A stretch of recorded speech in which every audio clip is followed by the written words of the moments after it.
අවුරුදු 10කට විතර කලින් මම මේවා තලලා කෑවා. තලලා දෙනවා මට කන්න. තලලා දෙන්න. ඒක 10ක් තලලා දෙන්න සුදු මහත්තයා. මෙන්න මේක තමයි තියෙන්නේ චූටි මදයක් තියෙන්නේ පේනවද? මේ තියෙන්නේ වවුල්ලු බීපුවා. වවුල්ලු? වවුල්ලු. වවුල්ලු රැයට මේව බොනවා. ඉස්ම ටික. බොරු කියන්නේ බා. ඇත්තට. වවුල්ලු ටික මේ ටික බීලා බිමට දානවා. නේ තාත්තේ? තාත්තේ? තාත්තේ? මේ කොට්ටඹ වවුල්ලු බීලානේ දාන්නේ?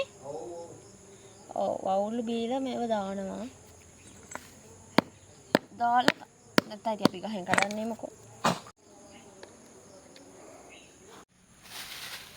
මෙච්චර ගොඩකින් මෙච්චරයි. නිකන් කිරි රසයිනේ. කිරි රසයි. තමයි ලෙලි සෙට් එක. ලෙලි ගහපු සෙට් එක මේ තියෙන්නේ කොට්ටම්බ. නේ? අතන මේ හොයන්න නෑ නේ. හොයන්න නෑ හැමෝටම නෑ මේවා අපිට විතරයි තියෙන්නේ. මේ තියෙන්නේ. මේ තියෙන්නේ. කන්න සීතල මේක.